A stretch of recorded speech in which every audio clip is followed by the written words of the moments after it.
Hello everyone, my name is Shefali Agarwal and today's video is about current affairs. National, international, sports, state news इसमें सभी included है.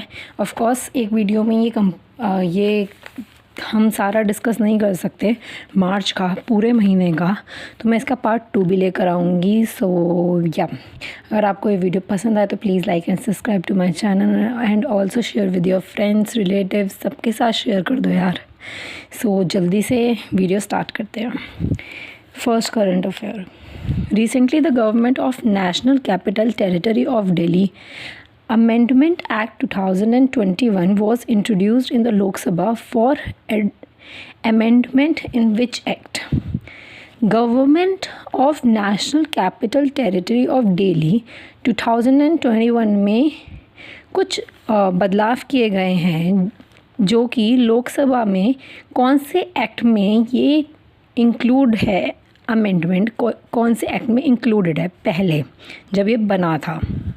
So answer is Delhi national capital territory government act 1991. 1991 में बना था. सो ये इसमें पूछा गया है. अब इस एक्ट में 2021 में क्या क्या हुआ. According to this bill the government in Delhi shall mean the lieutenant governor. इसका मतलब ये है कि सारे डिसीजंस सबसे ज़्यादा सीएम पहले पावरफुल होते थे तो वही सारे डिसीजंस को लेते थे. उन्हीं की सबसे ज़्यादा परमिशन रिक्वायर्ड थी क्योंकि वो सबसे ज़्यादा पावरफुल होते थे. लेकिन अब लेफ्टिनेंट गवर्नमेंट सबसे ज़्यादा पावरफुल है. कोई भी डिसीज़न होगा तो किसके परमिशन की रिक्वायर्ड होगी. लेफ्टिनेंट गवर्नर की परमिशन की रिक्वायर्ड होगी और सीएम इतने पावरफुल नहीं होंगे.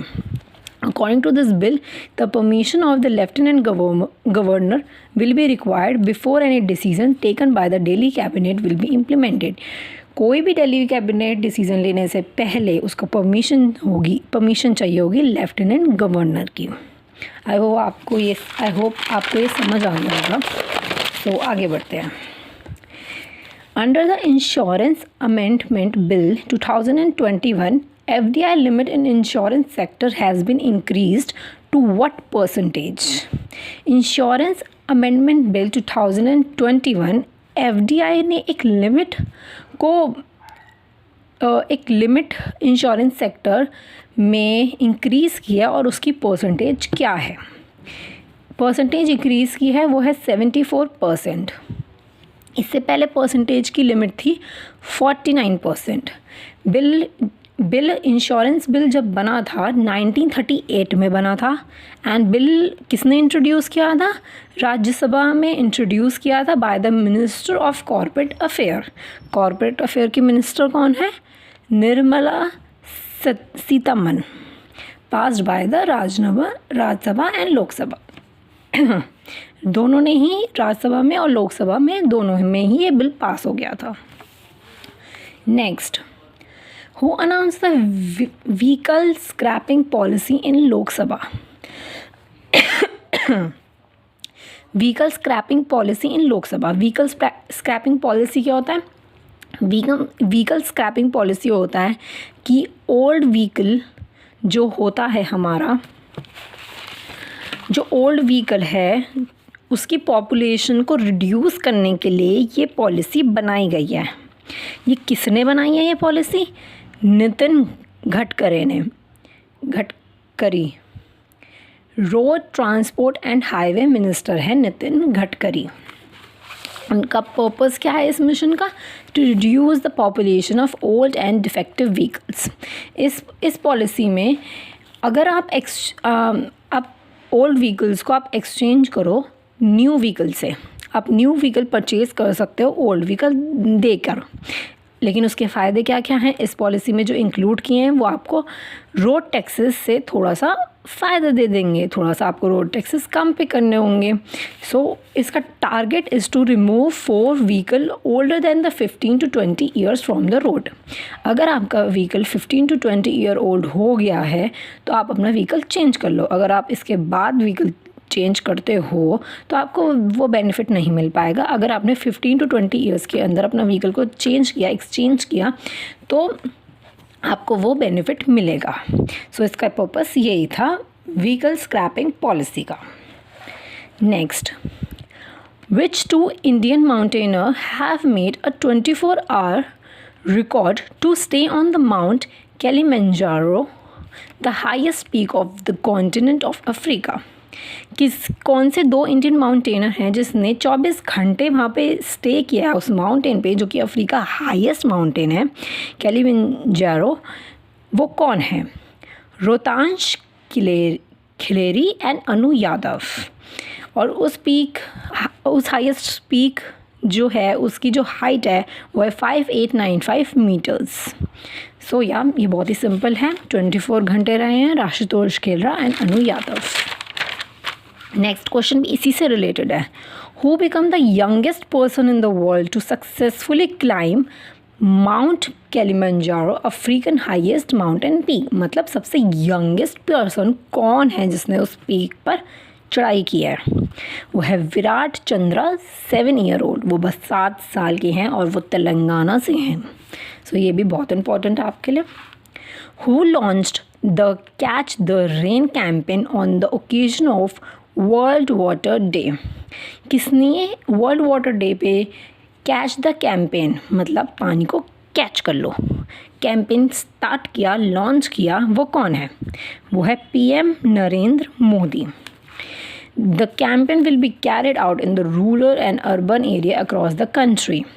ये रूरल और अर्बन एरिया दोनों एरियाज़ में ही कैंपेन लॉन्च हुई है। और इसका स्लोगन क्या था?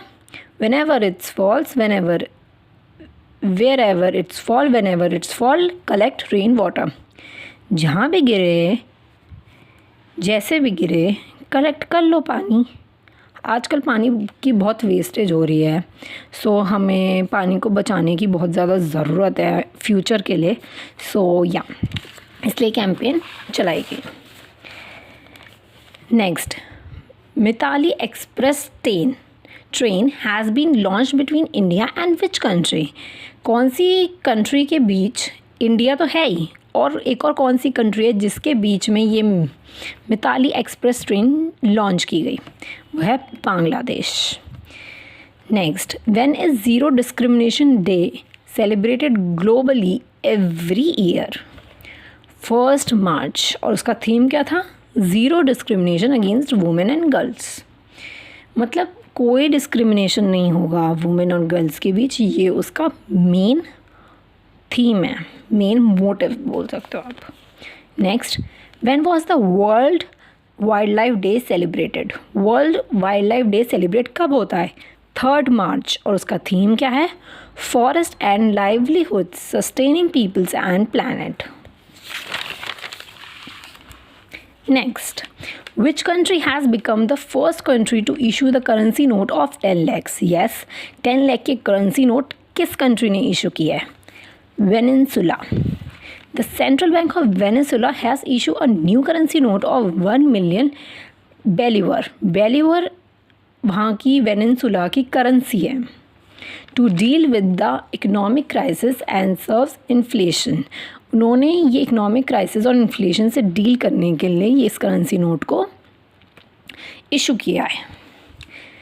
और अगर हम बात करें 10 लाख मतलब 1 मिलियन वेनेजुला बोलीवर को अगर हम बाहर यूज़ करते हैं, इस वाले करेंसी नोट को अगर डॉलर्स में यूज़ किया जाता है, बाहर देश में यूज़ किया जाता है, तो वो उसका हाफ कैलकुलेट किया जाएगा।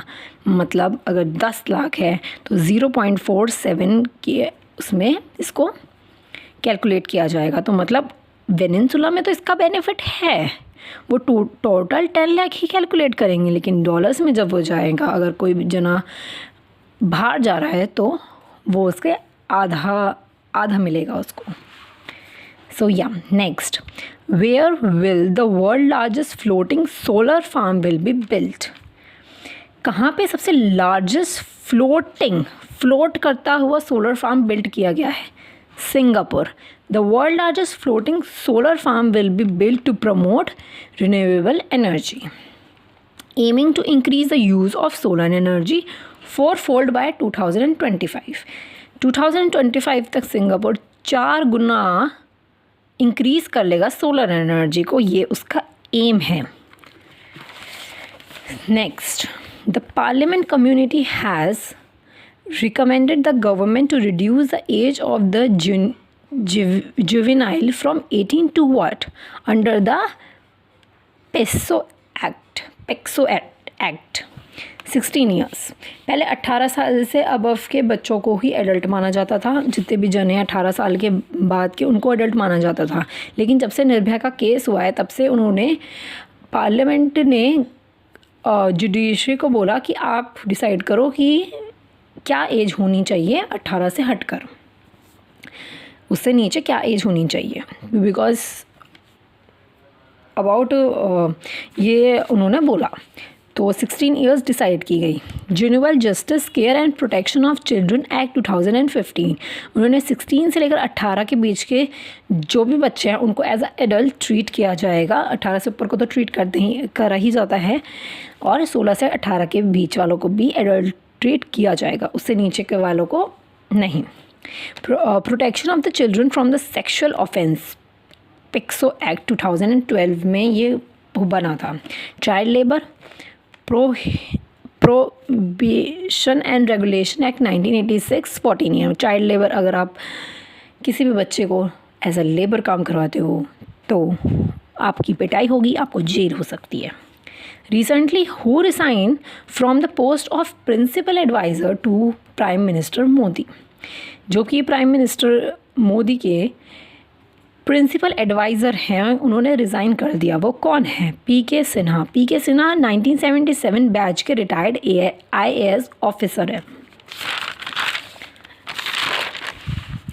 Who has been appointed as a chairperson of the Stop TB Partnership Board? TB ट्यूबोग्लोसिस रोकने के लिए एक बोर्ड बनाया गया, उसको कौन अपॉइंट किया गया है? Doctor Harshavardhana. Doctor Harshvardhan, minister of health and family welfare and minister of earth science and minister of science and technology. He has appointed to recognize his contribution to India movement against tuberculosis TB। उनको appoint किया गया as कि उनका contribution, क्योंकि वो contribute करना चाहते हैं टुवर्ड्स इंडिया का जो ये मूवमेंट है अगेंस्ट ट्यूबरक्लोसिस का, कि स्टॉप ट्यूबरक्लोसिस पार्टनरशिप जो है हेडक्वार्टर्स उसके जिनेवा स्विट्ज़रलैंड में है, और ये इस्टेब्लिश हुआ है 2000 में टू एलिमिनेट ट्यूबरक्लोसिस, और इसका मिशन है to create TB free world. India has target to end tuberculosis by 2025, क्योंकि TB की ऐसा कुछ ट्रीटमेंट नहीं है कि आप ऐसा कुछ ट्रीटमेंट नहीं है। TB होता ही है और बहुत ज़्यादा ख़तरनाक भी होता है, तो इसीलिए उन्होंने इसको बनाया। Scientist of which country has put a telescope underwater for the first time? Telescope मतलब दूर का देखने का जो काम आता है, उसको वाटर के अंदर डाला फर्स्ट टाइम। किसने डाला? रशिया ने डाला। रशिया के साइंटिस्ट ने डाला। क्यों डाला? To keep an eye on both the inside and the outside space of the earth, जिससे हम स्पेस में भी देख सकें और अर्थ के अंदर भी देख सकें। When was the International Day of Mathematics 2021 celebrated? 14 मार्च, और उसका थीम क्या है? A better world for mathematics. 22 दिसंबर को नेशनल मैथमेटिक डे होता है, birth anniversary of mathematician Srinivasan Ramanujan, इनकी बर्थ एनिवर्सरी होती है, तो नेशनल मैथमेटिक्स डे सेलिब्रेट किया जाता है। So, who is the author of the book Because India Comes First? Ram Madhav. Recently, NPCI has launched the UPI help for grievance residents on which app? Bhim, Bharat interface for money exchange. NPCI की full form होती है national payment corporation of India. उन्होंने इस app के ज़रिए उन्होंने एक UPI help launch की, एक उसके अंदर लॉन्च किया। इस ऐप के अंदर, भीम ऐप के अंदर उन्होंने लॉन्च की। अगर आप आप कुछ UPI से रिलेटेड कुछ हेल्प चाहते हो तो आप इस ऐप पे जाके आप वहाँ पे कर सकते हो, आप वहाँ पे बोल सकते हो, लिख सकते हो वहाँ पे कि आपकी क्या कंप्लेंट्स है या कुछ आपको हेल्प चाहिए एंड ऑल, सो वो सब। Which Indian players has won the Ukraine wrestling tournament. कौन सी इंडियन वुमेन प्लेयर ने यूक्रेन का रेसलिंग टूर्नामेंट हुआ था तो वो किसने जीता? फोगाट सिस्टर्स में से विनेश ने ये जीता। यहाँ पे ये पार्ट 1 कंप्लीट होता है। मैं ज़्यादा वीडियो बड़ी नहीं करना चाहती क्योंकि ज़्यादा बड़ी वीडियोस में आपको इंटरेस्ट भी नहीं होगा, आप बोर हो जाओगे। तो मैं इसका सेकंड पार्ट भी मैं लेके आऊँगी। आई होप आपको ये वीडियो पसंद आए। और ये करंट अफेयर्स मार्च के हैं, अब अप्रैल का मंथ कंप्लीट होने वाला है, मैं अब अप्रैल के भी लाऊँगी। आपको ये वीडियो पसंद आए तो प्लीज़ कमेंट में बताना मुझे। और पार्ट टू भी मैं कल परसों में मैं पोस्ट कर दूँगी। I hope you like this video, so please subscribe and like to my channel. मैं मिलती हूँ अपनी नेक्स्ट वीडियो में। Bye bye.